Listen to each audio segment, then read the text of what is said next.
Okey, okey sangat. Alhamdulillah. Okey, alhamdulillah. Oh, alamak, kenapa line tu macam putus-putus sikit tu? Okey tak? Baik, insya-Allah. Tajuk kita hari ni, bab kita bab sabar. Jadi banyak yang kena sabar menunggulah. Terlewat. Jadi kita praktikkan terus hadis Nabi sallallahu alaihi wasallam. Okey, bismillah, alhamdulillah, salatu wassalamu ala sayyidina Rasulillah wa ala alihi washabihi wa wala. Alhamdulillah, syukur pada Allah dan minta maaf atas kelewatan. Baru je turun dari TV Hijrah. Jadi kita sambung lagi insya-Allah. Hadis yang baru untuk kali ini hadis yang ke-6 daripada bab sabar. Hadis yang ke-30 secara totalnya daripada kitab Riyadhus Salihin. Kita baca dengan sanad yang bersambung daripada Imam Nawawi rahimahullah rahmatan wasi'ah wa nafa'ana bihi fid dharain amin.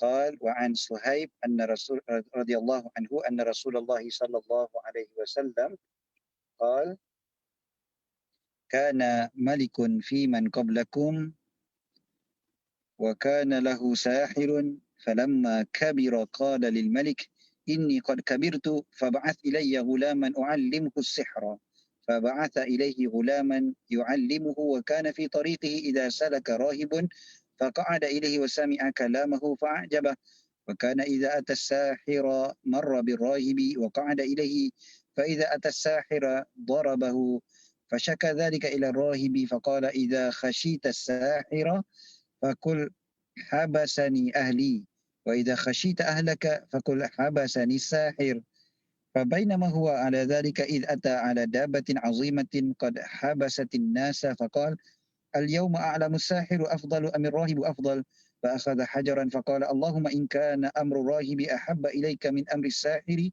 فاقتل هذه الدابة حتى يمضي الناس فرماها فقتلها ومضى الناس فأتى الراهب فأخبره فقال له الراهب أي بني أنت اليوم أفضل مني قد بلغ من أمرك ما أرى وإنك ستبتلى فإني ابتليت فلا تدل علي وكان الغلام يبرئ الأكمه والأبرص ويداوي الناس من سائر الأدواء. Ila akhir hadis, kita baca dulu yang ini dulu kan. Kalau kita nak baca sampai habis ni memang tak sempat, memerlukan kesabaran juga kan. Okey.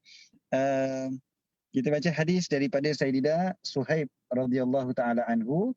Beliau berkata bahawasanya Rasulullah sallallahu alaihi wasallam bersabda, kana malikun fi man qablakum, dulu ni ada seorang raja sebelum daripada kalian, wa kana lahu sahirun, bagi raja itu ada tukang sihir. Zaman-zaman dulu ni biasa je raja ada tukang sihir dia yang kata apa, tukang sihir diraja. Tukang sihir diraja. Kalau kita mungkin ada doktor diraja dan sebagainya. Dan zaman dia orang dulu ada tukang sihir diraja. Kan? Wa kana lahu sahirun falamma kabira, apabila tukang sihir itu tua, dia pun kata pada raja tu, dia minta izin lah daripada raja, ini qad kabirtu, sesungguhnya aku ni dah tua. Fab'ath ilayya gulaman, hantarkanlah, utuskanlah kepadaku seorang anak muda, wa'allimhu sihra, supaya aku boleh ajar dia sihir. Maknanya nak turunkan ilmu dia lah, nak turunkan ilmu dia. Tapi ni kata apa, adab diraja kan. Jadi dia nak ajar orang pun dia kena minta izin daripada raja dulu kan. Jadi kena minta izin daripada raja, raja pun bagi izin dulu lah kan. Faba'atha ilaihi gulaman yu'allimhu, maka raja tu pun mengutuskan kepadanya seorang anak muda untuk dia ajarkan sihir tu dah. Wa kana fi tariqihi, anak muda ni, budak remaja ni, Iza wa kana fi tariqi, dalam perjalanan dia nak pergi belajar dengan tukang sihir itu, iza salaka rahib, apabila dia bertemu pula dengan seorang rahib, seorang ahli ibadat, seorang yang kita kata ahli, dipanggil rahib dalam hadis ini adalah orang yang pendeta lah, pendeta kan, pendeta Bani Israel. Jadi orang yang ada ilmu orang yang boleh lah kiranya kan, yang kuat beribadat. Faqa'a kalamahu fa'ajabah. Dia duduk dengan rahib tu dan dia dengar perkataan-perkataan rahib tu dan dia rasa kagum. Budak muda ni lah, dia rasa best lah kan. Dia rasa kagum, takjub dengan apa-apa tazkirah lah yang disampaikan oleh rahib tu dan juga ilmu-ilmu yang disampaikan oleh rahib tu. Dan apabila wa kana idza atas sahira, apabila dia pergi jumpa tukang sihir itu, dia akan lalu dekat rahib dan dia duduk dekat rahib tu. Maknanya dia pergi belajar dengan rahib sebelum dia pergi belajar dengan tukang sihir. Jadi bila dia sampai pula dekat tukang sihir akan pukul dia. Kan? Fa idza atas sahira darabahu. Tukang sihir bila dia sampai saja kepada tukang sihir akan pukul dia. Sebab apa pukul? Disiplin lah, sebab dia datang lambat. Kan? Jadi tukang sihir pun marah lah, kenapa kau datang lambat? Jadi kena pukul. Tukang sihir ni garang lah. Kan? Jadi kena pukul dengan tukang sihir. Jadi bila dia kena pukul, dia pun mengadulah kepada rahib tu. Dia lambat pun sebab dia singgah dekat tempat rahib tu kan. Jadi dia mengadu. Jadi rahib tu kata apa? Kalau kau takut dengan tukang sihir tu, kau katalah keluarga kau menyebabkan kau lambat. Habasani ahli. Keluarga aku yang tahan aku menyebabkan aku lambat. Kan? Lepas tu, kalau kau takut mak bapak kau pula yang marah kau pasal kau balik lambat, kau katalah pula ahli sihir pula yang menyebabkan aku datang lambat. aku balik lambat. Macam tu lah sebenarnya ceritanya. Kan? Jadi dua-dua belah. Ini kita panggil sebagai helah jugalah ataupun tarwiyah. Dia tidaklah menipu. Kan? Apa yang dia cakap tu betul sebab dia datang daripada rumah keluarga dia. Kan? Jadi dia lambat dengan sebab keluarga dia. Dia kata keluarga aku menahan aku. Menahan aku tu maknanya bukanlah sebab itu yang secara langsung menyebabkan dia lewat. Kan? Tetapi dia tak menipu. Kan? Ni dia panggil helah lah. Helah ni dalam Islam dia dibenarkan kalau dengan tujuan yang betul. Dalam konteks dia ni, tujuan dia betul. Kan? Tujuan dia adalah untuk belajar ilmu agama. Jadi tujuan dia betul. Walaupun dia berhelah. Helah ni jadi berdosa kalau tujuan dia berdosa. Kalau tujuan dia betul, maka helah jadi betul. Tak ada masalah. Walaupun yang lebih afdalnya adalah bercakap benar. Tapi bercakap benar tu pula, tengok pula macam dalam keadaan dia memudaratkan diri dia. Dia akan kena pukul.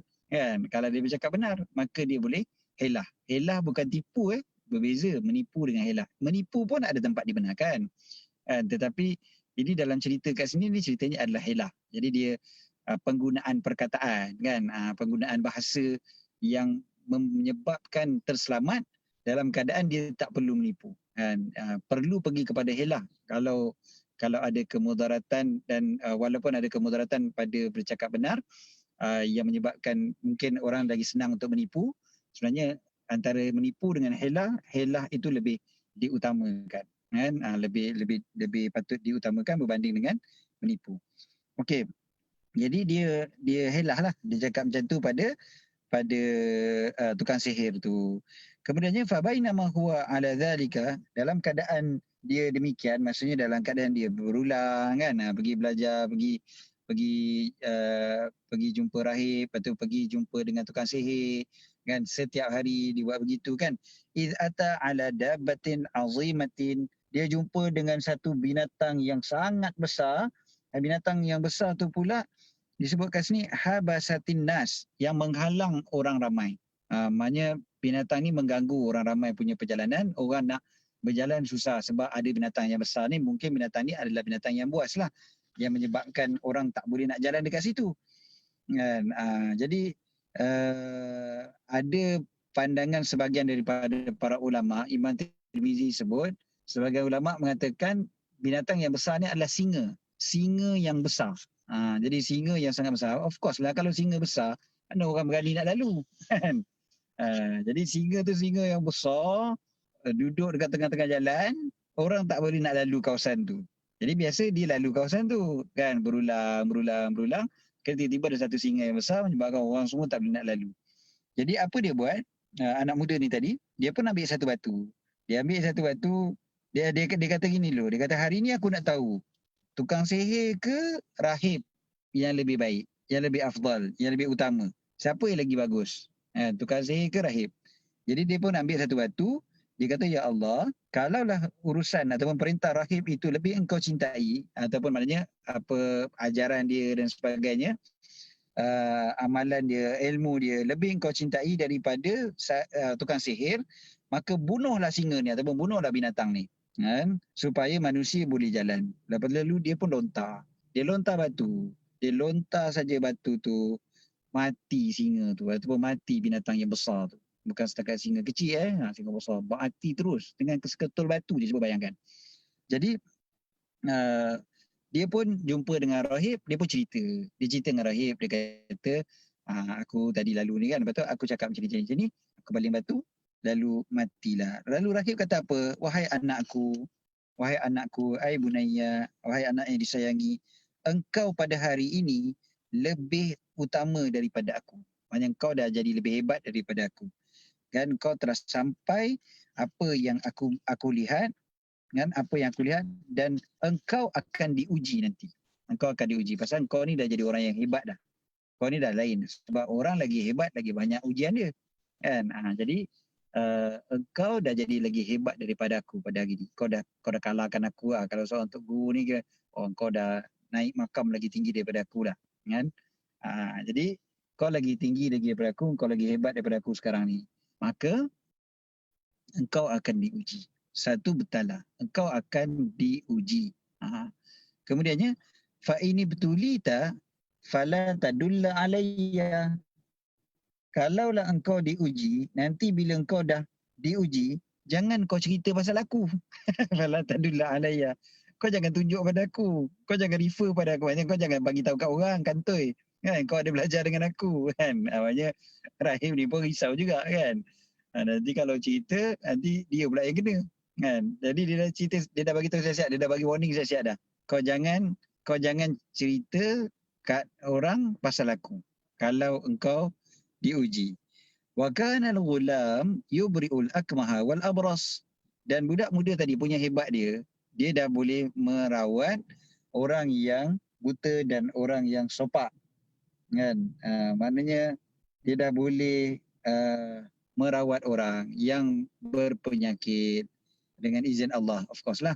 Wa yudawin nas min sa'iril adwa, dan dia juga rawat orang-orang lain dengan apa-apa sakit-sakit yang lain. Jadi maknanya penyakit-penyakit orang lain pun maknanya dia dah jadi perawat. Dia dah jadi perawat. Cumanya bila dia jadi perawat, orang masih ingat sebenarnya dia dapat ilmu-ilmu rawatan tu daripada Tok Bomo tadilah. Bukan Tok Bomo, sahir tadi, tukang sihir. Daripada tukang sihir tadi. Sebab dia belajar dengan tukang sihir tu, tukang sihir diraja. Jadi dia ni kira apprentice kepada tukang sihir diraja. Jadi bila dia rawat orang semua, orang faham macam tu lah. Kan? Oh, ini apprentice tukang sihir ni. Kalau apprentice pun hebat macam ni, tukang sihir tu mesti lagi hebat lagi. Kan? Orang tak tahu yang dia ada belajar tiap-tiap hari daripada rahib tu. Sebenarnya pengajaran daripada hadis ni yang lebih awal lagi yang patut kita ambil adalah dalam bab yang sama, iaitu bab sabar, adalah betapa sabarnya anak muda ni tadi untuk belajar. Satu, terus belajar. Yang kedua, dia teruskan belajar itu dalam keadaan bukan saja sabar untuk belajar setiap hari, bahkan sabar menghadapi dugaan untuk belajar. Kena pukul, kan? Sebab dia belajar tu menyebabkan dia kena pukul. Sebab dia belajar tu, dia balik rumah, keluarga dia rasa keluarga dia marah dia, kenapa kau balik lambat. Jadi dia sabar lagi. Kemudiannya seterusnya, sabarnya dia juga adalah sabarnya dia untuk tidak memberitahu kepada orang ramai yang dia belajar daripada rahib. Kan? Kalau mungkin ada orang dia excited nak cerita, kan, aku belajar dengan rahib, aku belajar, kan? Tapi tidak. Kan? Sabar dia menahan rahsia, menyimpan rahsia tu. Jadi ini saja sebenarnya dah termasuk dalam bab sabar, walaupun hadis ni panjang lagi dan hadis ni banyak lagi cerita tentang kesabaran, kan? Tetapi sebenarnya mula-mula cerita tentang anak muda ni lagi dah mula cerita tentang sabar, kan? Walaupun secara tak langsung kita nampak, kan? Iaitu sabar dalam menuntut ilmu. Ingat ada satu kitab sangat bagus sebenarnya untuk dijadikan rujukan. Ada diterjemahkan sedikit-sedikit. Dia tak diterjemahkan dalam bahasa Melayu secara komplit lagi, tapi dah terjemahkan bab-babnya dalam bahasa Indonesia, katanya ada diterjemahkan. tajuk kitab tu adalah Safahat min Sabril Ulama, lembaran-lembaran daripada kesabaran ulama pada mencari ilmu dan menyampaikan ilmu. Pada mendapat ilmu dan menyampaikan ilmu. Kitab yang tebal. Susunan Syekh Abdul Fattah Abu Ghuddah rahimahullah, ulama Syria. Memang betul-betul kalau kita baca tu betapa sabarnya mereka dalam mencari ilmu. Para ulama salafus salih. Bahkan kitab tersebut cerita tentang sabar menuntut ilmu ni bukan daripada zaman para salafus salih, bahkan daripada zaman Nabi Adam. Dia ceritanya Nabi Adam sendiri sabar dalam mencari ilmu.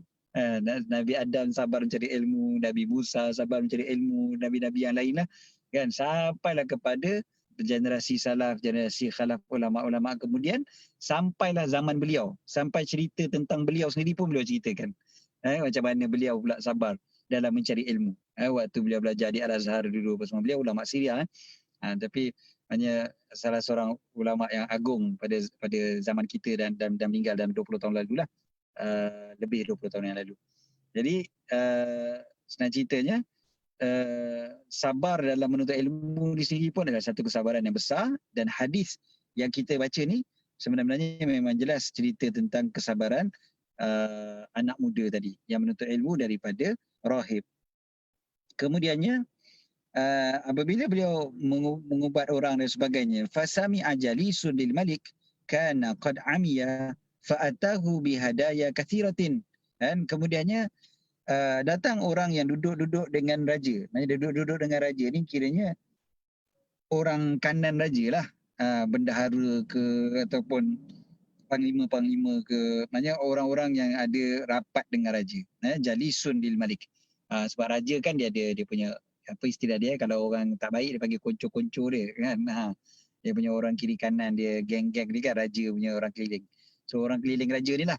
Jadi salah seorang daripada orang keliling raja ni dia dah sakit, dia jadi buta. Kan? Dia dah mungkin dia dah tua kan, dia dah buta.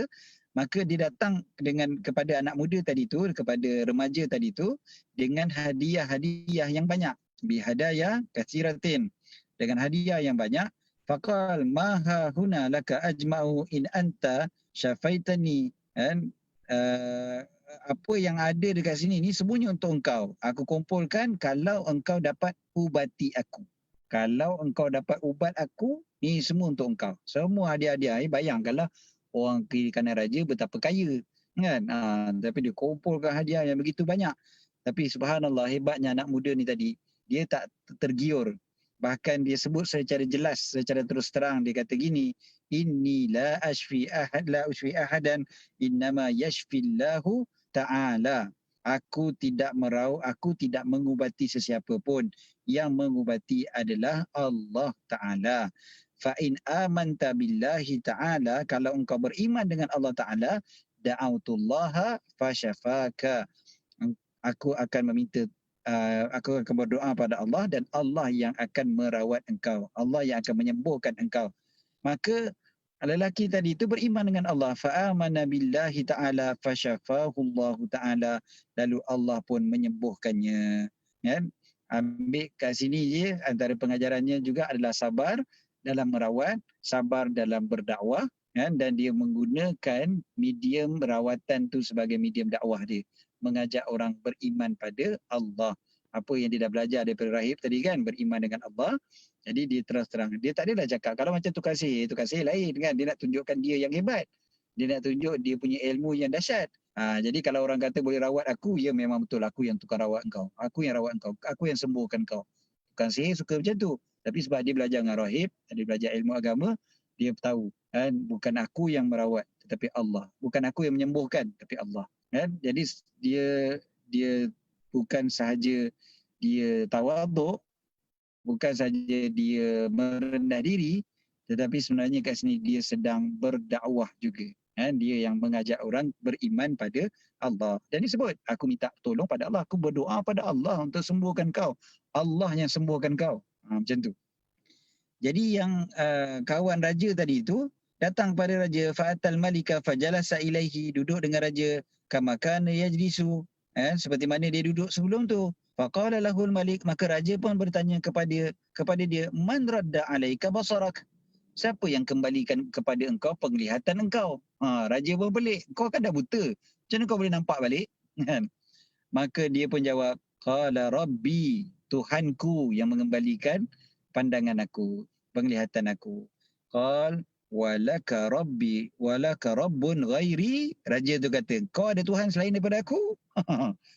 Raja pun dah marah dah. Kan? Macam mana kau boleh ada Tuhan selain daripada aku? Maka beliau pun berkata, Rabbi wa rabbukallah. Tuhanku dan Tuhanmu adalah Allah. Okey, Tuhanku dan Tuhanmu adalah Allah. Bukan kau raja. Aku dengan kau sama je. Semua kita, Tuhan kita adalah Allah.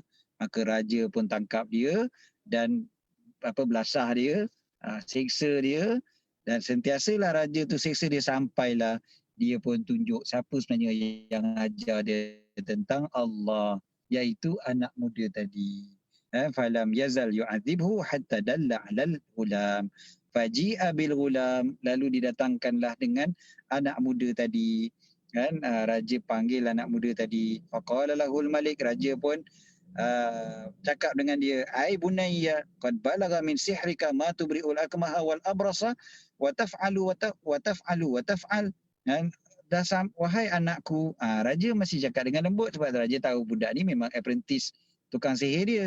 Wahai anak, telah sampai kepada engkau daripada sihir engkau. Sebab raja faham dia belajar sihir. Belajar sihir. Apa telah sampai daripada sihir engkau punya sihir engkau pun dah dahsyat. Engkau dah boleh rawat orang yang buta, rawat orang yang ada penyakit kusta ataupun sopak, dan engkau telah melakukan apa yang telah engkau lakukan. Lalu anak muda tu kata, jujur juga anak muda ni kata, inni la ashfi ahada. Aku tak merawat siapa, aku tak menyembuhkan sesiapa. Innama yashfillahu ta'ala. Yang memberi kesembuhan, yang menyembuhkan adalah Allah Ta'ala. Dan fa'akhadahu falam yazal yu'adzibhu hatta dalla 'ala rahib. Maka anak muda ni pula diseksa, ditangkap dan diseksa sampailah dia pula ceritakan tentang rahib itu. Cerita tentang rahib tersebut. Maknanya kantoi lah pula rahib tu. Kan dah diketahui dah bahawa dia rupanya yang ajar kepada anak muda tu. Cerita seterusnya insya-Allah kita sambung pada kelas Riyadhus Shalihin kita yang berikutnya insya-Allah. Bila wallahu a'lam, mungkin minggu depan, mungkin juga selepas balik daripada menunaikan haji insya-Allah. Minggu depan tak boleh, minggu depan Khamis hari tarwiyah. So hari tarwiyah memang tak dapat lah. So maknanya pulang nantilah insya-Allah. Ataupun mungkin dari Madinah ke, tengok dulu macam mana keadaan. Kalau sempat. Tapi kita tak boleh nak cakap apalah. Tapi mulai maknanya insya-Allah minggu depan tak ada kelas lah. So minggu depan tu hari tarwiyah, pagi tu mungkin dah bergerak ke Mina sebelum ke Arafah insya-Allah. Jadi cukup setakat tu untuk pagi ni. Minta maaf salah dan silap. Doakan perjalanan kami pergi menunaikan haji dan minta ampun segala macam kesalahan, kesilapan, sama ada yang sedar ataupun yang tak sedar, sama ada yang sengaja ataupun tak sengaja, sama ada yang besar ataupun yang kecil. Semuanya minta maaf, minta ampun, dan doakanlah kemudahan, keselamatan semua jemaah haji dari seluruh dunia. Aqulu qawli hadza wa astaghfirullahal azim li wa lakum. Bismillahirrahmanirrahim. Rabbana anfa'na bima 'allamtana, rabbi 'allimna alladhi yanfa'una, rabbi faqihna faqih ahlana wa qarabati lana fi dinina ma ahli qutri unsa wa dhakar. Rabbi waffiqna waffiqhum lima tadhi qawlan fi'lan karama warzuqil kulla halalan daima wa akhilla atqiya ulama نهض بالخير ونكفى كل شر. ربنا أصلح لنا كل شؤون وأكر برضا منك العيون واقض عنا ربنا كل الديون قبل أن يأتنا رسل المنون واغفر واستر أنت أكرم من ستر. وصلاة الله طغش المصطفى من إلى الحق دعانا والوفاء بكتاب فيه للناس شفاء وعلى الآل الكرام الشرفاء وعلى الصحب المصابيح الغرار. اللهم اهدنا بهداك واجعلنا ممن يسارع في رضاك ولا تولنا وليا سواك ولا تجعلنا ممن خالف أمرك وعصاك. Hasbunallahu wa ni'mal wakil wa la haula wa la quwwata illa billahil aliyyil azim. Sallallahu alaihi wasallam Muhammad wa ala alihi wasallam. Alhamdulillah. Amin, amin, amin. Jazakumullah khairan Ustaz. Ramai yang minta Ustaz mendoakan kami juga, dan mohon maaf salah silap daripada kami semua. Semoga Allah mempermudahkan perjalanan Ustaz dan setiap yang bersama-sama dengan Ustaz. InsyaAllah diberikan keafiatan haji yang mabrur. InsyaAllah doakan kami semua. Barakallahu fiikum.